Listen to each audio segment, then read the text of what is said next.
What's up, everybody? Welcome to today's sit down. I am on the edge of my seat because I have one of the most amazing human beings I've ever met next to me on the couch. Let's start by, she is FHM sexiest woman alive.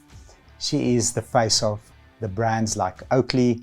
She is the face of Kauai Health Foods, an avid warrior for our beautiful planet Earth. She's one of the best DJs who has ever lived. The amazing, the beautiful Roxy Low. Welcome.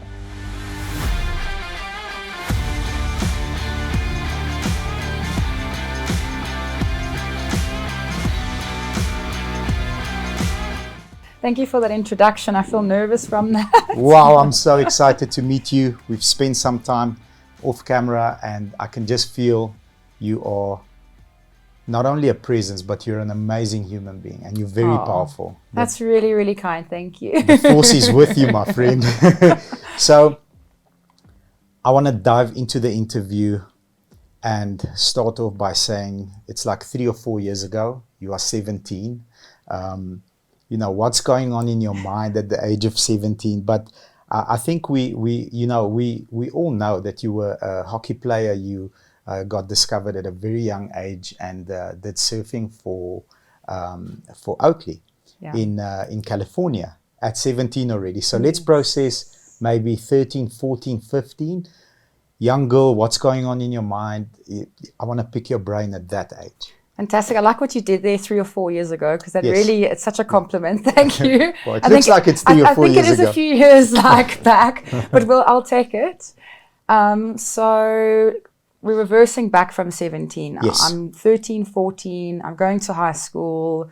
At that point in my life, I was very focused on hockey. Hockey, yes. I've always been I was a very focused child. I mean, my academics were very important to me and my sport and succeeding in some way or another.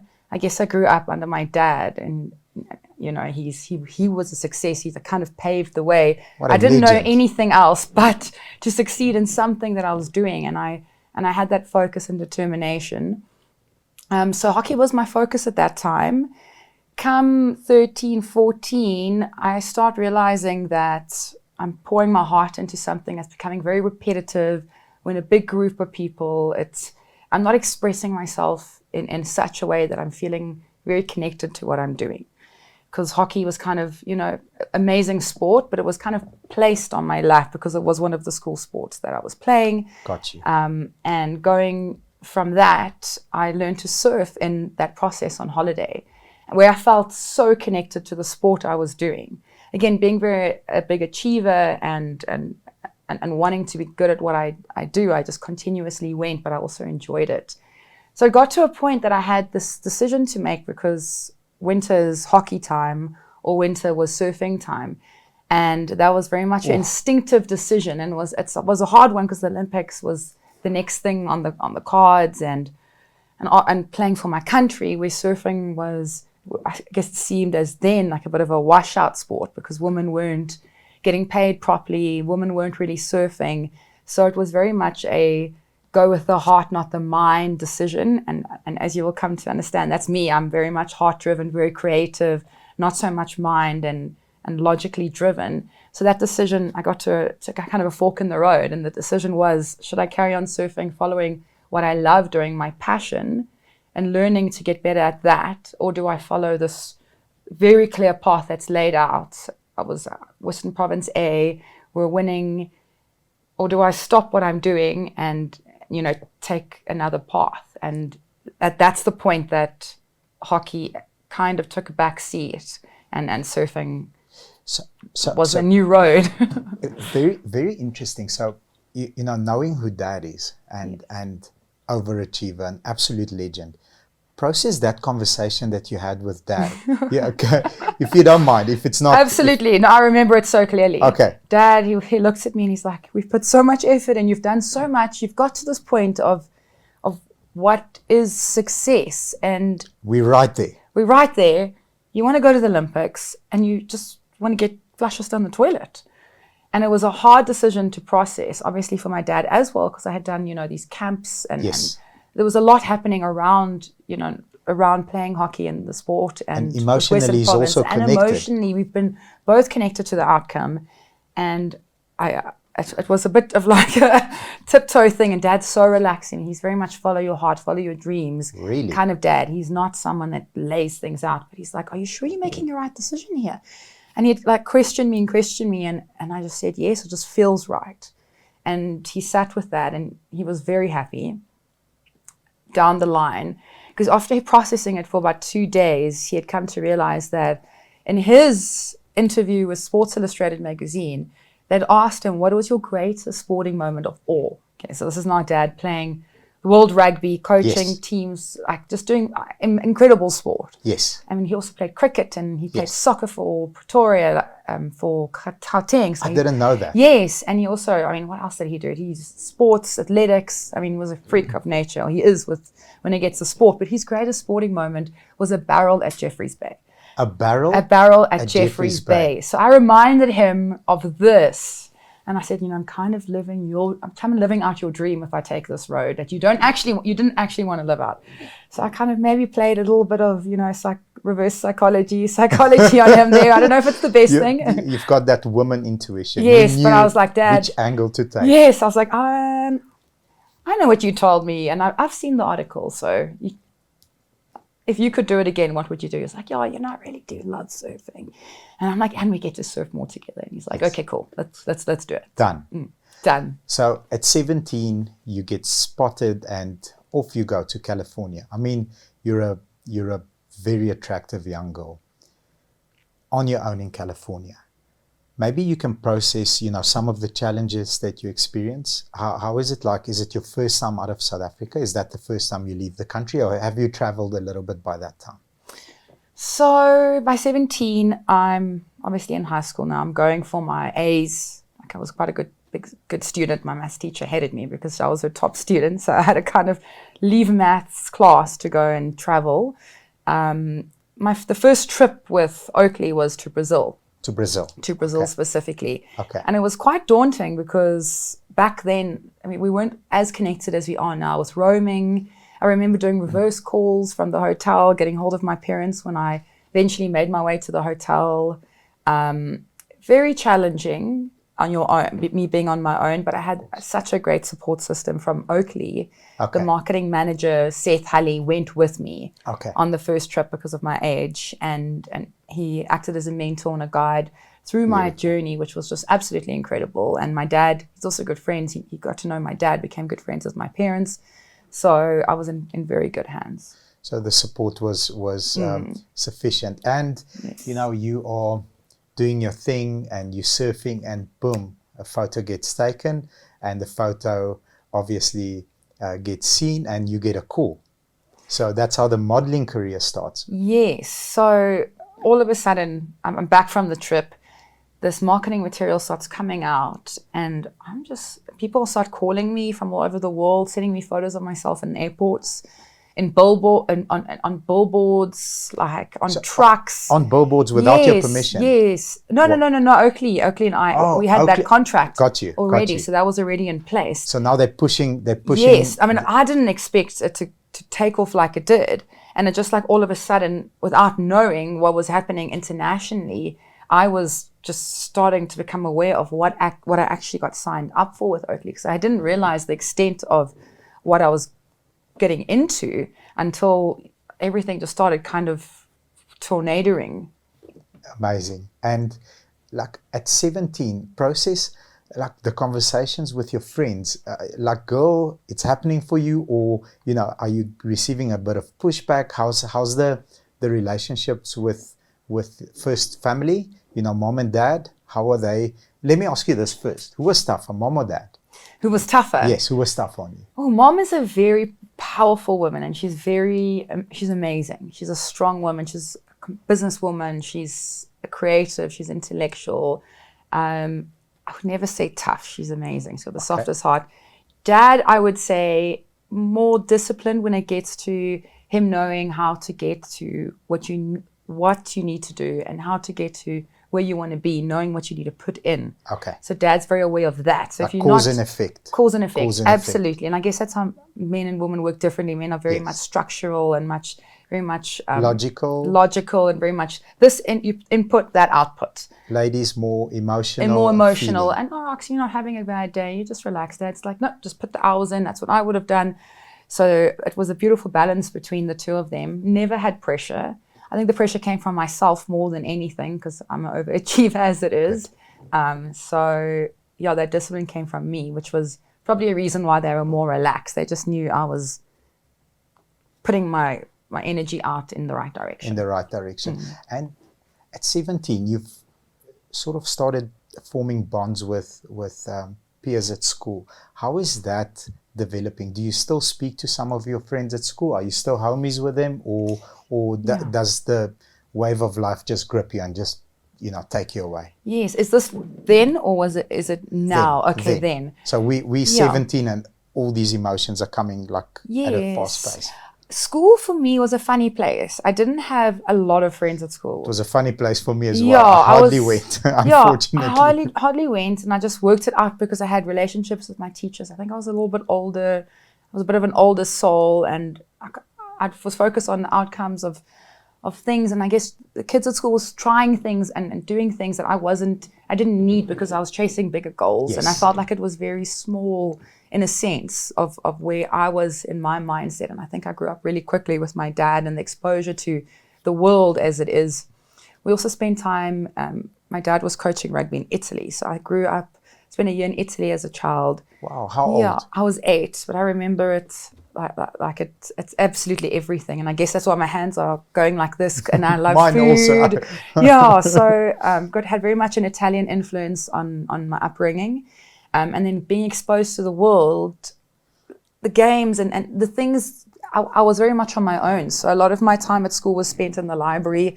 Loved cooking, so I was photoshopping books back then because we didn't have access to the internet as we do now. So I was just gathering information in the library, taking photocopies home and just reading and learning. So it was a very easy transition for me to start kind of traveling the world on my own because I didn't have any of those strong ties at school. But in my family, I'm one of 4 kids. My relationship with my family is still incredibly tight. So, my family has been my best friend. So it was quite an easy... I didn't feel like I'd missed out on anything at school or I just felt like I was just following my path rather than being held back from anything. Got you. It wasn't like, oh man, I'm sacrificing time to hang out with my homies and with my friends, torn between that. No, it was a natural flow. And, absolutely. And I was an athlete as well. I was training. So, let's go out and have drinks over the weekend. It wasn't exciting for me. I'd rather be waking up early, going to the hockey field, if not going for a surf early. Developing yourself. Yes.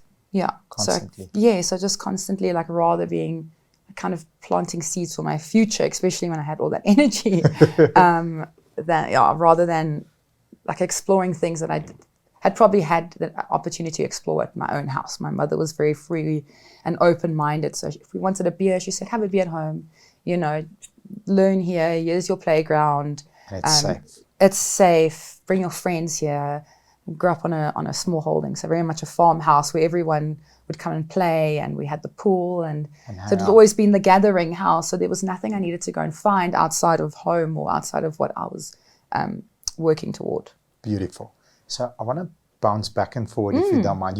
You've had an incredible life so far, and I know in my heart you are just starting off. It's about to get better because of your spirit and because of who you are. So,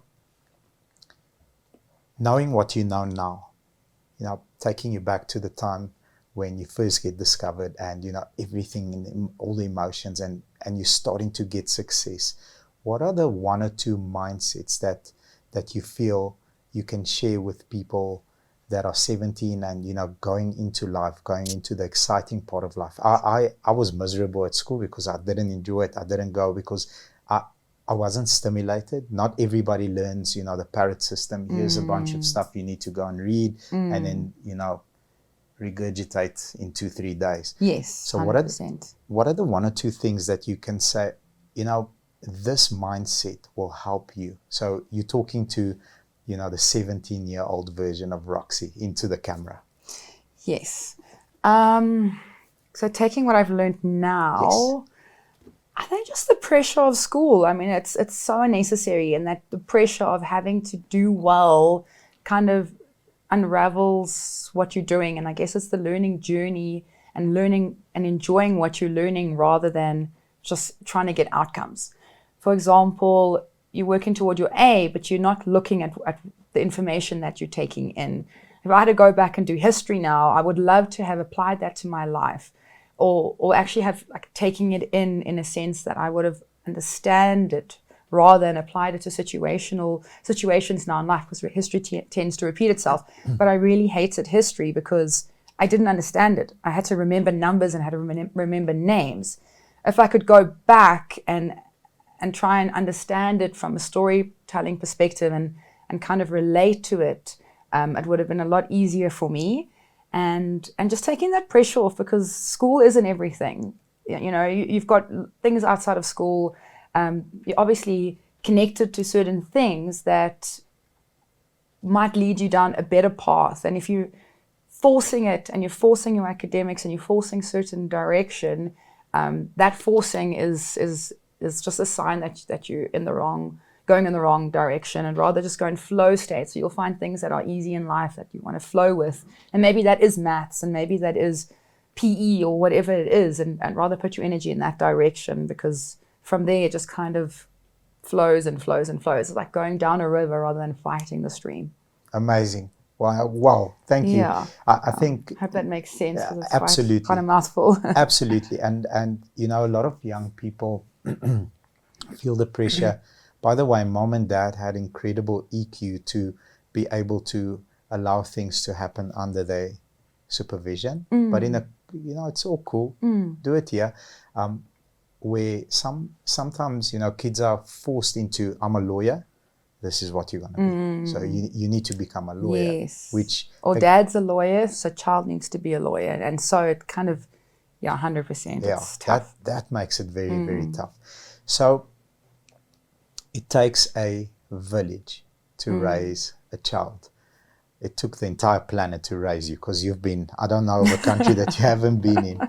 So I know it's a hard question, but if you were to say these three people, first three that come to mind, had the most influence in my life. So along the journey of life, the river of life, this person touched me in a way that course corrected me and, gave me this perspective. Then maybe the first three that come to mind. From an early age, my dad was very good friends with Mark Boucher, and he still is. So, and me playing hockey and him being a cricketer, and I think he also played squash. He gave me really good advice when I was in that hockey stage in my life. And he said to me, because every single day, just to get ahead above everyone else. So he does the training with everyone and trains for cricket. But then he would run squash courts to get that speed. So he would play squash just so that he knew he could run faster. And for his own mentality, he knew he was ahead of everyone else. So he had done more. So if everyone does 6 hours a day, he knew he did 6.5 hours a day, not only because that would help him in any way, and it would help with his speed, definitely, but it was so that he had that mental calmness when he went onto the field to know that he had done more. And this is something my dad had also told me playing hockey. He would always tell me to run an extra 2 laps after we'd finished training, which meant not that I'd be a lot fitter from running 2 more laps, but I knew I'd put in that extra bit of work. And then when you go onto the field, you're prepared, which leaves such a good mental advantage to just be in flow state when you arrive on the DJ decks, knowing that I put that work in, and I do put the work in.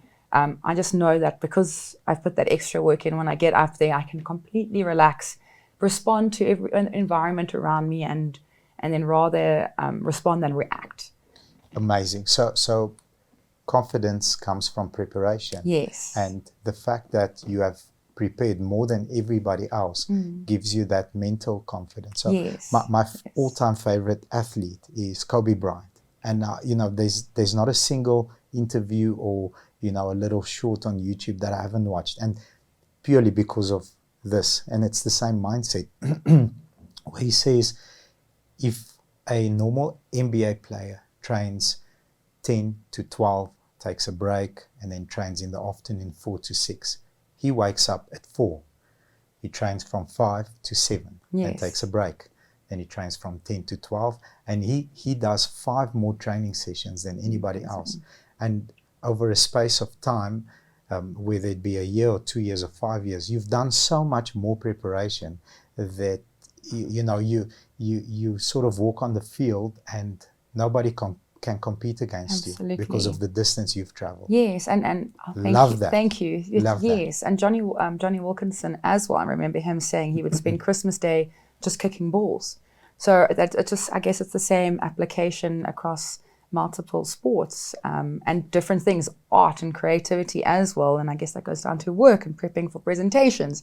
So definitely that. And then my husband, my life partner, he had told me how you do anything is how you do everything, which is something that has just been like absolutely life-changing in such a way, because if you're going to take a shortcut in the little things you do, or if you, in anything, the way you think, the scarcity mindset, going into that mindset of scarcity, like, oh, I'm not good enough, that applies to everything, and it just kind of ripples. Not doing something properly in the small sense, like not making your coffee properly, is going to apply to not working properly. So it's like really laying in like that mindset of doing things properly, everything. If you're going to take a shortcut in life, then you're not going to end up succeeding on the long run. And that has been something that I've applied, because I loved a shortcut, and everyone does. We all love a shortcut, but I've like intentionally been taking time and, being more intentional, because then you also become intentional more over your day rather than kind of loose-headedly doing things. So it definitely makes a difference. I want to give a little bit of input. Yes. We run a book of the month in our company. So last month's book was Unreasonable Hospitality. And the whole book is about how 11 Madison Avenue, I think it is, the address, became the #1 restaurant in the world, and from nothing. And the author, who was the owner of the restaurant, said exactly that. How you do, let me phrase it correctly, I don't want to get it wrong. How you do something is how you do everything. How you do one thing is how you do everything. I'm sorry. Yes. And when it was time to rate them as a Michelin star restaurant, everybody was anticipating this person to walk in. So they don't know when he's coming, right? Yes. That's the story of the book. But you sort of know, like between now and in the next 3 to 4 weeks. So everybody's on point and everybody's expecting this. And they don't get the Michelin star the first time around. And he says it's because we wanted to impress that person. So we had the best waiter, the best server, the best chef, cook him, prepare him the meal, the best person that can pack the restaurant. But that was only one table. So it wasn't how everything was done. The moment that they said, okay, that level of professionalism, make your coffee properly, the way you place the plate needs to be the right way. And, the second time around, they end up becoming the best restaurant in the world. So exactly on what you said. I really yes. And in saying that, it's also, we think so everything's like instant, and we think instant, everything's so fast. Phones, we want instant gratification. It's the now, slow it down. It's like, let's think about later. Slow it down. And that's part of like rather running the marathon than kind of like sprinting it, because then you can do things properly. You can, and it just like ripples into your life. And at the end of like the year, rather than the month, you can run incredible if you're going to do it slowly, and you're going to run the marathon. If you're just going to sprint that little piece the whole time, like you're going to miss everything, and you're not going to end up there. It's not focused. Yes. Another thing that I love to live by, tough decisions, easy life. Easy decisions, tough life. You had a very incredibly tough decision at 17, and you made it. Because the natural thing would have been, okay, Olympics, gold medal, boom, right there, because you were ready. It would have happened for you, right there, boom. Tough decision, easy life. Not easy. Sorry, it wasn't an easy life, because you worked your tail off for it, but an incredible life. Yeah, no, Third person. Absolutely. Third person, I guess that'll be just having world experience, not a person as such. Mother but Earth. Mother Earth, but more my experience with travel and different people and different cultures. And one of the biggest things I've come to learn through meeting lots of different people is being able to listen. Being able to listen. And it's such a funny one because we're so willing to share and so willing to just and be defensive in so many ways because we want to protect our belief system and how we feel about things. But just being able to like keep quiet and listen to other people is so powerful because you take that information and you get to sit with it and then analyze what works for you and then kind of go in another direction or go in the direction. But it's just that ability to listen. And maybe that's come from traveling. Maybe it's come from, I'm not even sure where it's come from. Maybe it's just come from life knowledge over time, but listening and learning from other people. Because you can't learn if you're just talking and you're just sharing your ways. You only learn from taking in. Yeah, you can't learn if you know everything. Exactly. And you don't know anything if you don't listen, because that's how you will probably get to know everything. Absolutely. If you're willing to listen or read or take in information, because sometimes it's hard to take in information for a lot of people. Do you like opposing opinion if someone challenges you? Oh, I love it. I love it. I love opposing opinion. I love different opinions. And for me, I don't find it challenging. I find it more, I'm like, because I don't know everything. I don't even know if what I'm saying is correct or not correct, but I just know my life experience. And let's test it against what you have experienced. Yes, what I've experienced, but you could have a different experience and it's a different outcome, and it would be a different outcome for two different people. So I really enjoy getting to know different ways of life, different people, and there's no right or wrong. So for me, it's just kind of just knowing like the different colors, the different variables.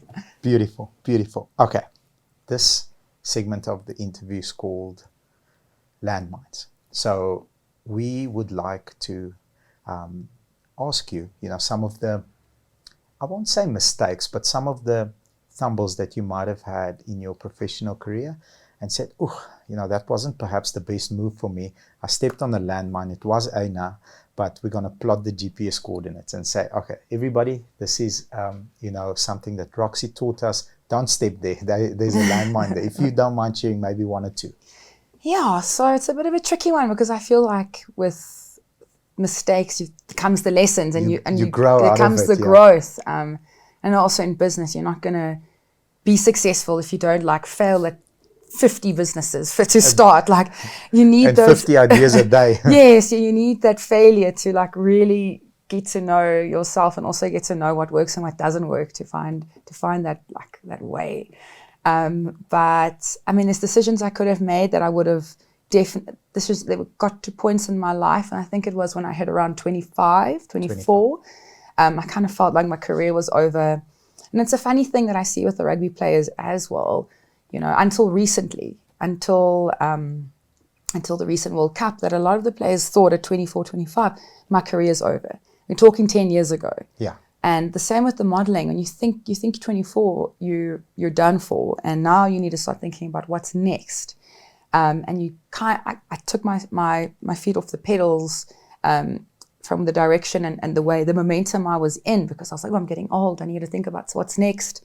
And I definitely would have continued on the path that I was on. I was invited to move to Hollywood, to California. I didn't take that opportunity just because I thought it would be better for me to be here, and also very much high fuss with my mom and family. I love my family.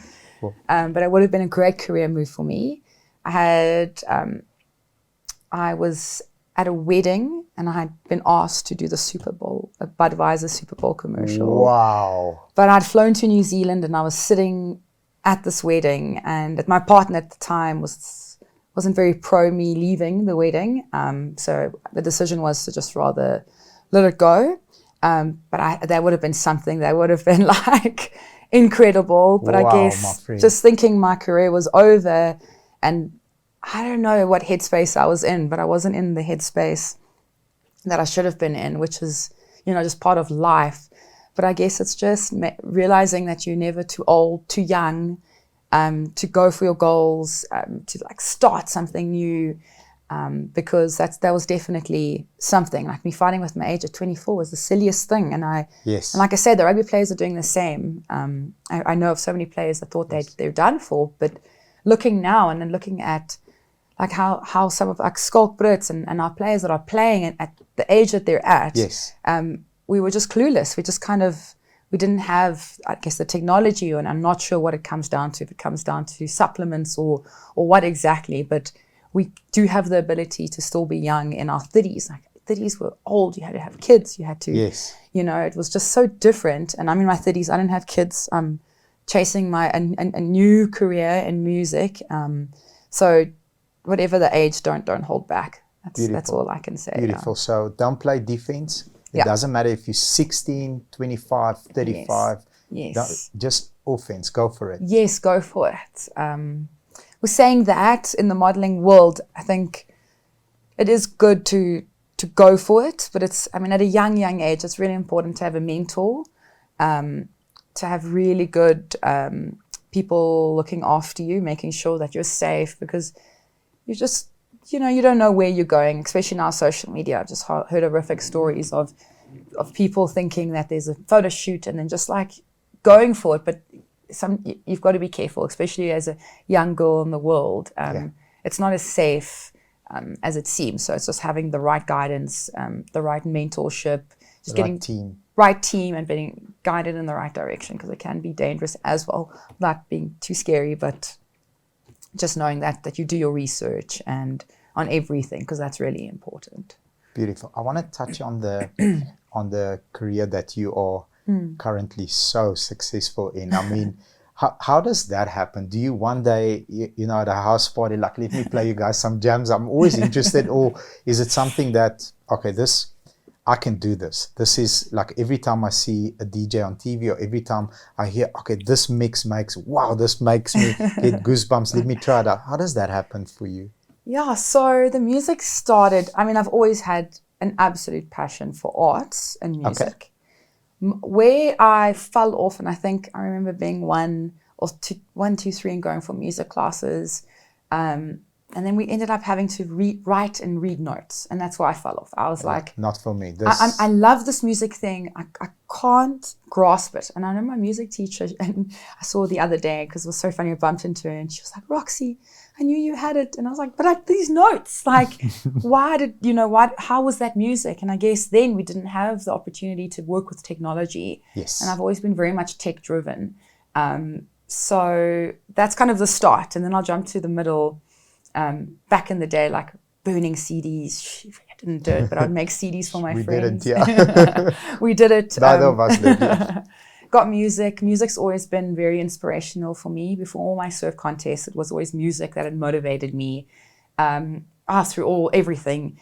And modeling career, now we're going to 20.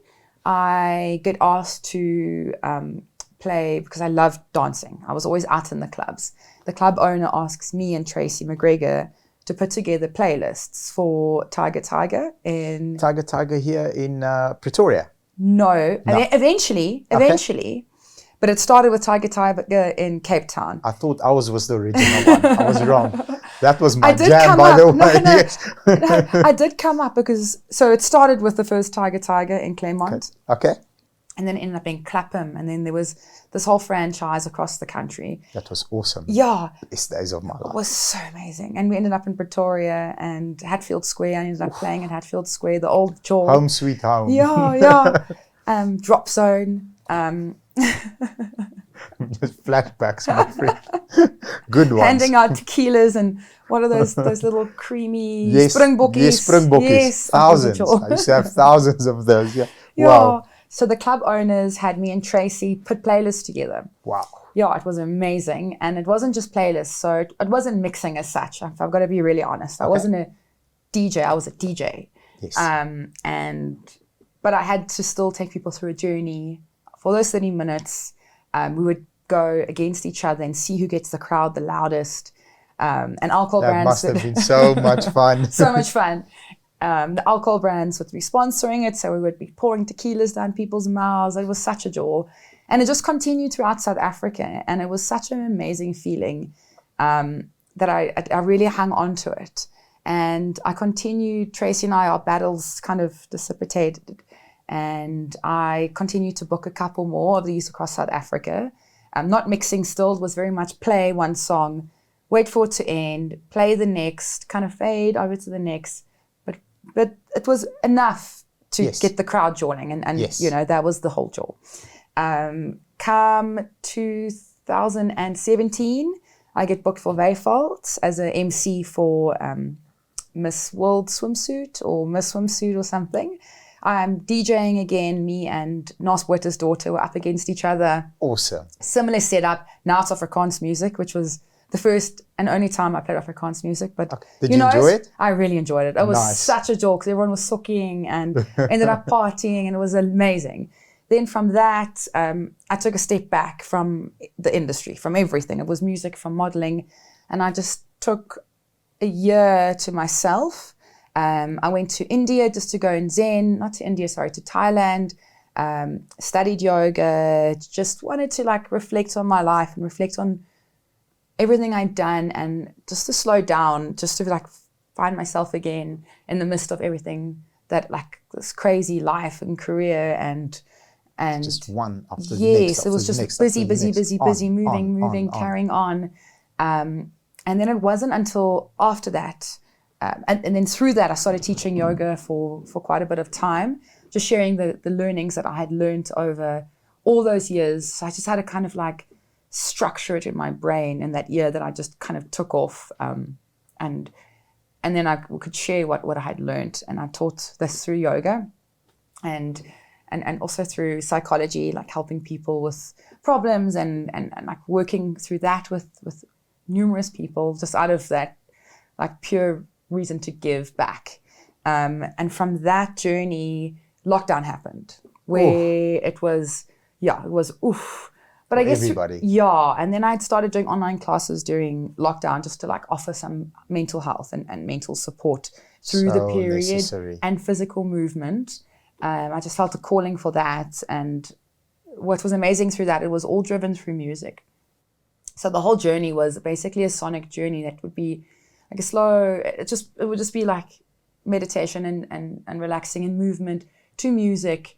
And I'd created so many playlists for this. And when the lockdown like struck, the first thing I reached for, and you know, when you're in these like, now something is going to happen, like in this state of what next? Uncertainty. Almost, And I actually thrive in those spaces, which is me too. Which is quite a buzzy place to be. But in that moment, I was like, I need my turntables now, and I actually get goosebumps. Wow, that was 2014 to 2009. No, 2016 was my last gig.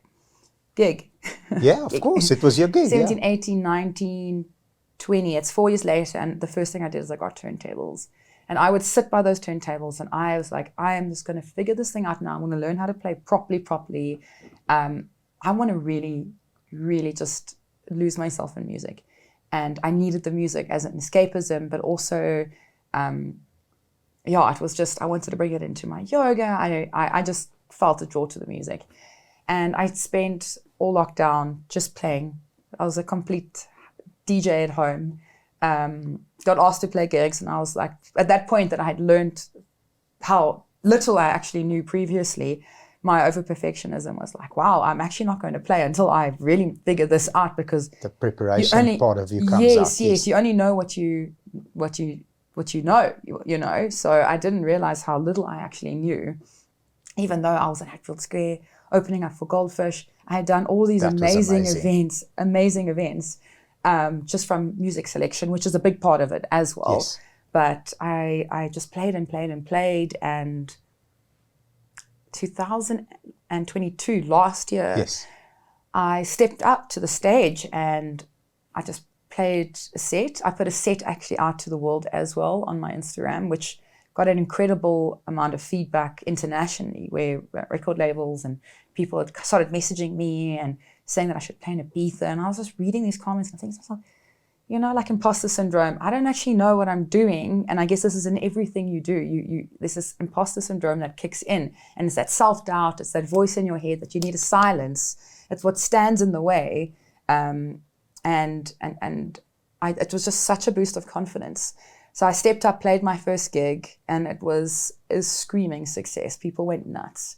And I just continuously learned from there and continuously played and just got feedback and feedback and feedback. And yeah, and it was just like a whirlwind year of the most amazing feedback, lots of learning for myself, but also taking people on like incredible journeys. You know, you're there, you're enjoying it with them. It's not like I'm enjoying the music on my own, which I used during lockdown as an example through my yoga journeys, when I could just take it in, and also when my dad went through a massive cancer journey, and I'd spend time with him, and I'd also use music to overcome that. So it was obviously my instinct when I went into trauma with lockdown, but it was also now that I could share my journey with more than one person, with more than 10, more than 50, thousands of people, take them on the same journey as me. And it's absolutely like, I feel like a little goosebump here, but just take them on that journey with me. And it's just so incredible to share that like energy with everyone in such a profound way.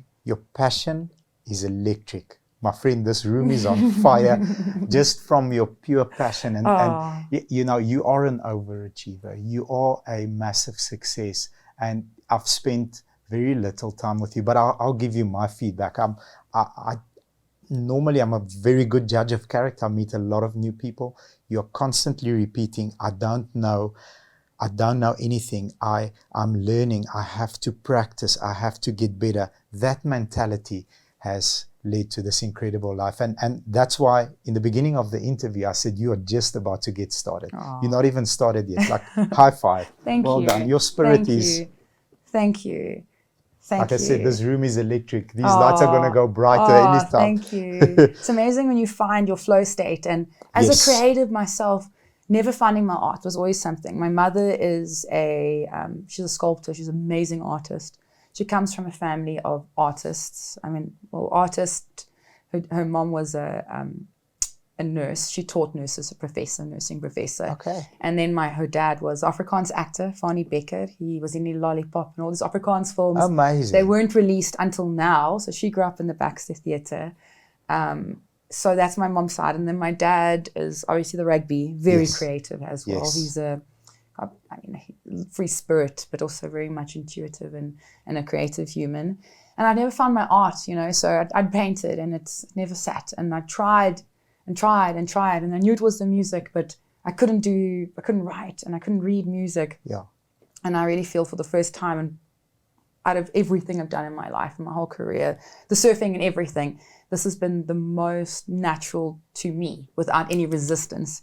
So when I was saying earlier, when I was telling everyone at home or whoever's listening, that resistance, when you find what flows, like really lean into that. And avoid what is resisting. If you're forcing, there's another way that is better. Yes. And it's the first time I've really felt such a stream in my life of like the water. If I'm just visualizing a river flowing, has been the music, and it's been so amazing. And yeah. And what I'm hearing is like you picking that lock. So you're getting closer, finally, it unlocks, and then the safe door is open. This is my purpose. Yes. And it's amazing, you know, what ends up happening from the preparation and from the practice and getting better, how, you are going out there and you're saying, I'm getting all these, and this is another point on overachievers. I'm getting all this success. I don't even know what I'm doing. But yet, if you go on your IG, you are next to the likes of Black Coffee and all these amazing people who are recognizing the not only the talent, but the preparation, because you don't become that good just by, doing it well on the day. Yes. It's the way you do it every single day leading up to that day that makes you that good. And the funny thing about the music for me, and I think this is what happens with the surfing, and it's a similar thing. It doesn't feel like I'm working. It doesn't feel like I'm trying all my prepping. I'm just like enjoying myself. So it's almost like it's just happening by accident. And with the surfing, everyone's like, how have you done it? I'm like, I don't know. I'm just following the wind. I actually don't know. Like, I'm just going with it. And as I said to you, it feels right. And like I said off camera earlier, people are very much goal oriented. Well, most people. Here's the end result. How do I get there? what's the milestones? What do I do every month? What do I do every week? What do I do every day? Reverse engineer the Reverse input. engineer the input to get to the output. I work the other way around, and I've been trying to do it that way, and it doesn't really work for me. So I start on this side. I do what sits right. If it feels right, I'm like, oh, great, lean in that direction. Then there comes a fork in the road. There's resistance here. There's a road here. Then I lean in that direction, and going that way and just kind of instinctively getting to where I want to go. Obviously, I know where I want to go. Yes. My vision's there, but the planning is very instinctive, intuitive, and I find my way there through a very instinctive way that I feel like I haven't done anything. And I don't know how I've got there, but I've instinctively managed to end up where I wanted to be. And success is never a straight line. Yes, right? Because absolutely. you said the moment there's resistance, sometimes it's impossible to just bash through the wall. Yes. You have to stop and say, well, okay, I need to take 2 steps back. I need to maybe do a little side step and go, past this way. And another thing that I gotten to learn, and that's from my running mate, he's off camera, Vince. He always says, sometimes you're just chopping wood, but where are we chopping wood towards? We're going to end up in the ocean. Just climb a tree. I know chopping wood is a terrible thing to say to you. I'm sorry, I go back. No. But we just use it as... I'm with you. I don't know how many examples I've given of water and streams, and I guess I'm from Cape Town and you're from Joburg. So chopping wood is not bad, but just climb the tree and have a look. Okay, if I continue chopping this way, I might end up off the cliff. Let me just correct a little bit here. Yes. Because resistance, as much as, yes, you take the lesson with you when you process a loss, but sometimes it's just saying, wrong direction, just rerouting. What is the thing on the phone says? Rerouting, yeah. Yes. Just go this way quickly. Yes. See. And it's okay, because a lot of people are very scared. They start something and they think, let's persist. And I was like that with the yoga. I was like, I'm in now. I've been doing this for 5 years. I've been trying to make this work in terms of like getting to as many people as I can. And I got to a point, it's like, this isn't quite me. I've taken what I needed from it. I've given what I've given, but it's stepping back and going, it's okay. 5 years is 5 years. This isn't perfect. Step back. Let's try another route. And not being angry at yourself or not staying in it because you've put that effort in. Because it's easy to stay, and I know some relationships as well. It's easy to stay in. You're like, I've been there for a year. Oh, I've moved to a different city. Oh, if it doesn't work, stop. Take a step back. Reroute. And it's scary, but it really, if you're in the wrong job, stop, acknowledge that. And especially in the corporate world, you're in the wrong corporate environment, acknowledge it's wrong, stop there and go, hang on, let me go into what direction I'd like to go in.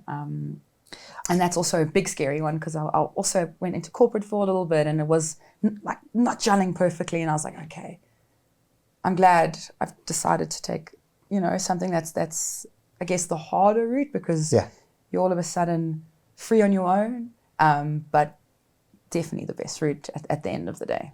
100%. And on that, touching on the yoga, maybe I would like to share my insight. Had it not been for, the 5 years of practicing how to center yourself, how to control your breathing, how to almost put yourself in the zone, would you be able to be so calm the moment when you arrive at a set and there's 50, 60,000 people in front of you? So perhaps the yoga was part of the journey that taught you how to compose yourself and say, okay, because if like public speaking, it's like, I hate snakes and spiders, like fill this room up. Public speaking is horrifying to me. But, for you, perhaps now it's the easiest thing, because you know how to control yourself. Ooh, public speaking and me don't do well neither. But yet you arrive at 50,000 people and they freak the F out. I don't know. I find it so strange. I couldn't do orals at school. I would bunk orals. I would literally bunk the orals, and then I'd take posters, and I'd always have the poster in front of my face, and I would just hide my face behind the poster. But I find with the music it's different, I think, because it's not me speaking, but me expressing through another form. But I definitely get you on the public speaking thing, and arriving on stage with the breathing, going back to what you said, absolutely, man. Not just the breathing, the present moment awareness, being in the moment, being able to respond to people. Being present. Yes. It's not about me going, this is what I like, everyone listen. It's me playing something. If no one likes it, I'm not a planned, I'll go this way. I'll play something else. And then I check everyone out. Then I play something else and I go, cool, people like this more. Then I'll go in that direction. So I'm a versatile DJ. I'm open format. I'm not like very structural, like this is my set now. Like it will start here and it might end up in a different place. Gotcha. And the yoga has taught so much of that. And I still practice every single day. So it stayed with me, but my wanting to offer it to the world and on a greater scale than I have. I've taught actually a lot of yoga on Espresso and I've done it, but there was, like I said, there was a fork in the road again, and music just seems to, I feel like I found my calling, which is amazing. Which is amazing. And it's okay to be like, bye. Even though I've studied you and I've put in the work, I'm going here. But it's still a part of you. It will never leave you. And it will always carry, absolutely. And it will always bring you that upside wherever you go. Yeah, amazing, my friend. I'm having so much fun. And, you are not throwing golden nuggets at us. It's just bricks of just awesomeness. Well, Thank likewise. It's a bouncing off thing over here. Thank you. Thank you, my friend. Okay, so now you've met so many incredible people. I always want to ask the question, maybe 2 or 3 people that you've met that caught you by surprise, like, wow, that was an incredible interaction. If you don't mind sharing, like, I loved spending 5 minutes with this person. I loved spending 2 minutes, just a quick, with this person. One of the most profound experiences was meeting Sean Connery. You met Sean Connery? Yes. I'm so jealous. He's a really amazing, amazing human. And he caught my dad and myself by surprise. We were in the Bahamas. My dad was there recovering from his cancer operations. He was in recruitment, healing. So we were there for a month, and Sean Connery, an adamant rugby fan, got wind that my dad was there.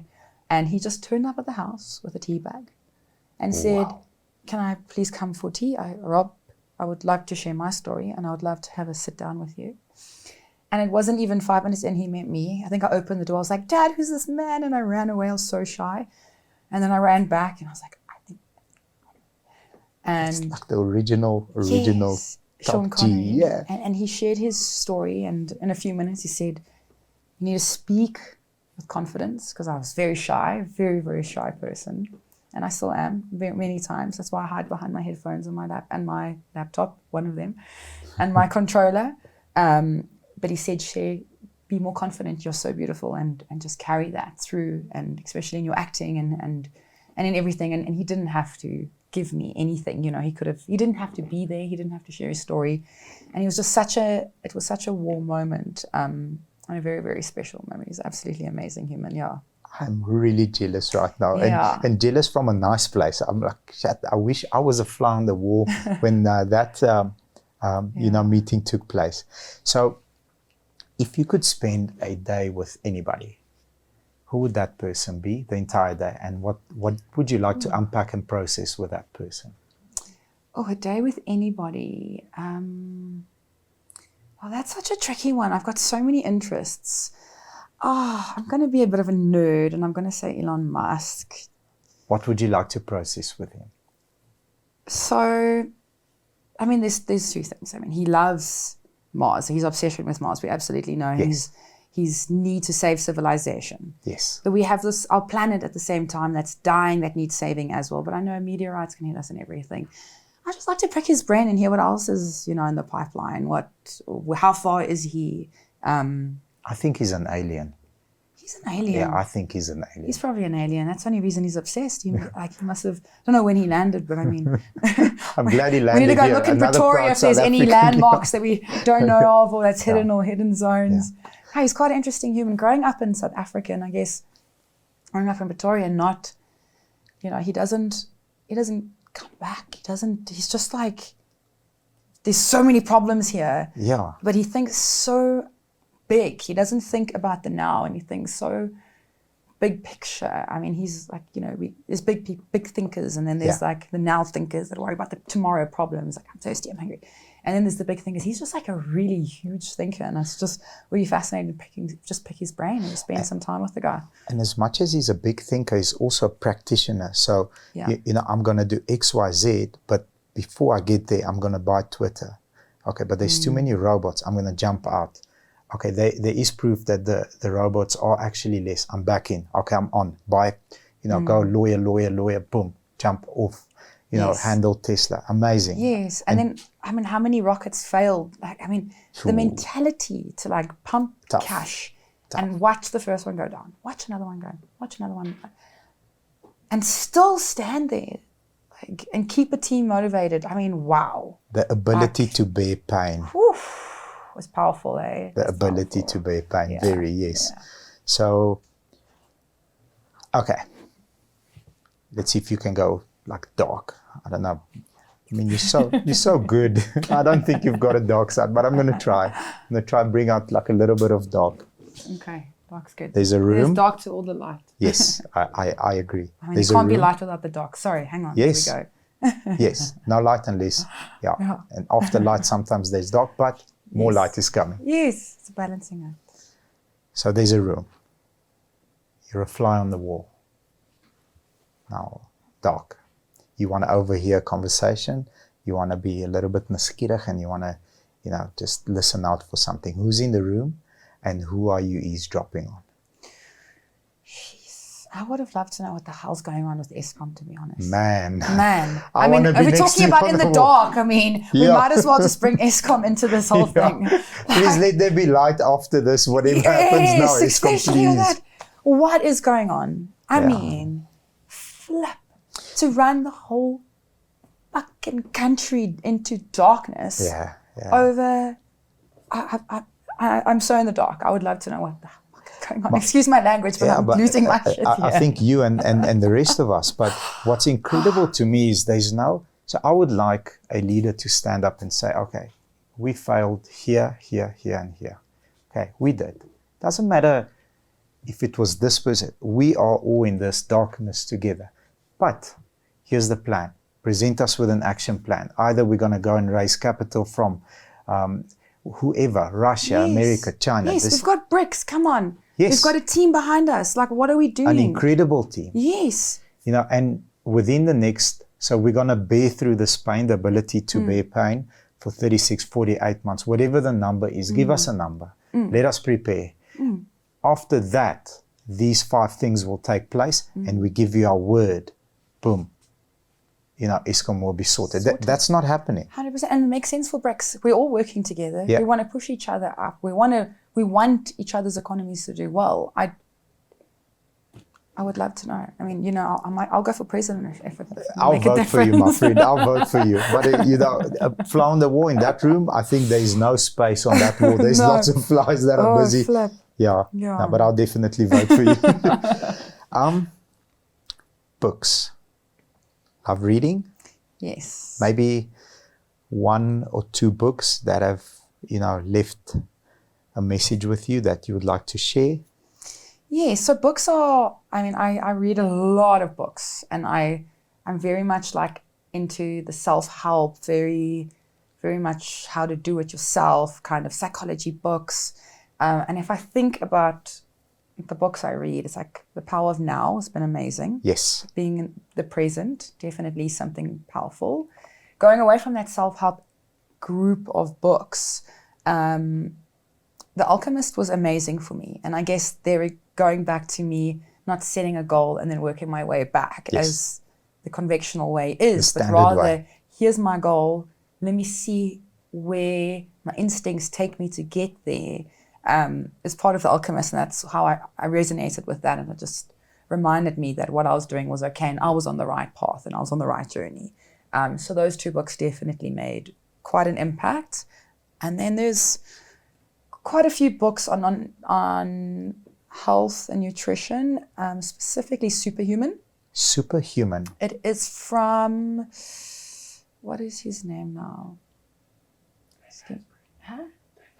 Superhuman from Dave Asprey. You, sir, Thank are you. superhuman. Thank you very much. Thank you for that. Thank you, Sam. It's my husband over there. Thank you.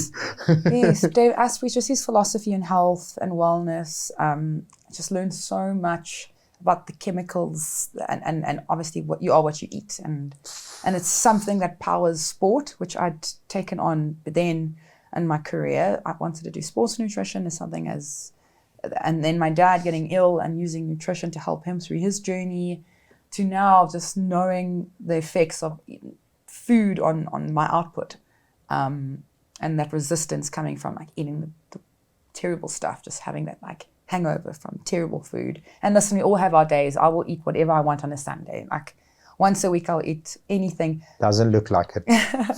But having the knowledge of that from Superhuman was quite an amazing book. So on the nutrition part, I would like to share a story. Yes. So I've lost 28 kilograms in the last Congrats. 10, What a 12 journey. months. Thank you. Yeah. And, I got to a stage where, but it's all about education, because being ignorant is also you're at fault. I didn't understand how my body worked. And eventually, on my height, I'm almost 100 kilograms and I feel awful.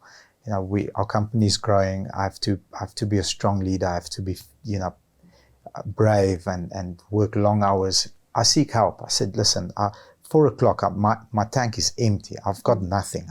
I literally want to go home and sleep. So we process my diet, which is horrible.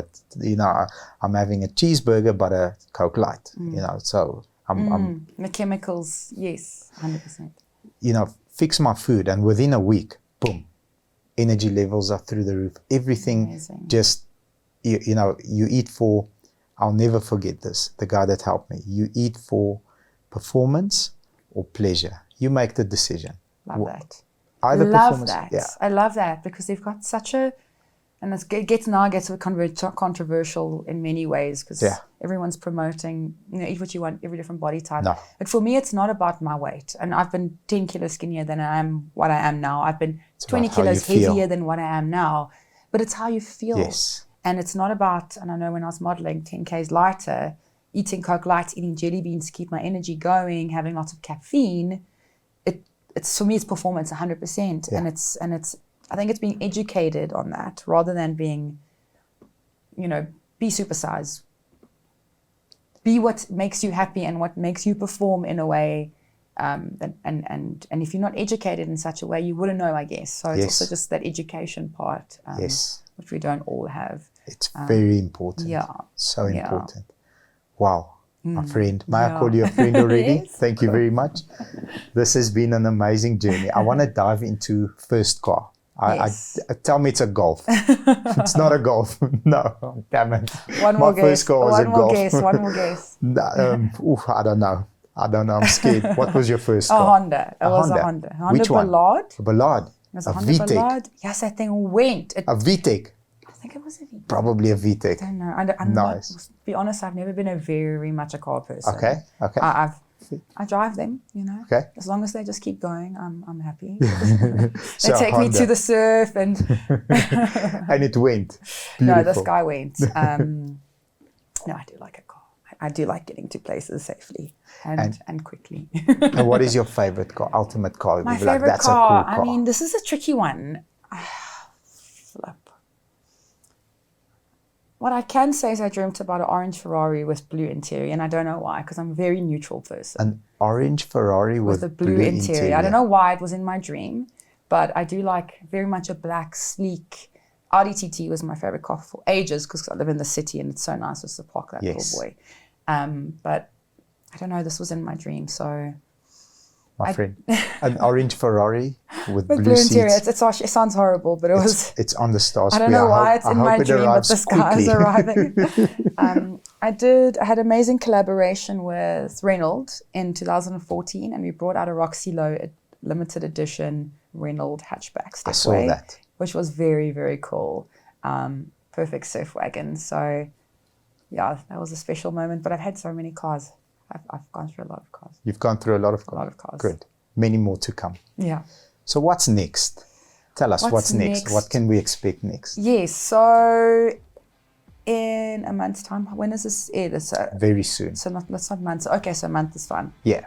I'll say very soon. Yeah. So very soon I am launching my first track.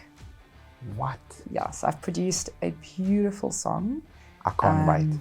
Busy mastering it at the moment, but that's going to come out really soon. So I will have my own song on Spotify. Maybe by the time this is out, we'll be able to drop a link down. But yes, we will. Yeah, amazing. That's very exciting for me, and it's very much expresses everything we've spoken about today. My journey so far. We're busy filming the music video, which is, if you know the story as I've come to share today, you'll see it in the music video. I can't wait. So it's all very exciting. Yeah. I can't wait. My friend, I don't know how long this interview's been. It feels like 2 minutes. You know, I mentioned earlier the golden bricks that you've thrown at us. You literally are gonna leave us better than you found us. You really are. It's been one of my favorite interviews. You are so intelligent, and your spirit, it's just electrifying. This room is on fire. Thank you very much for spending time with us. Thank you so much. Thanks guys for watching.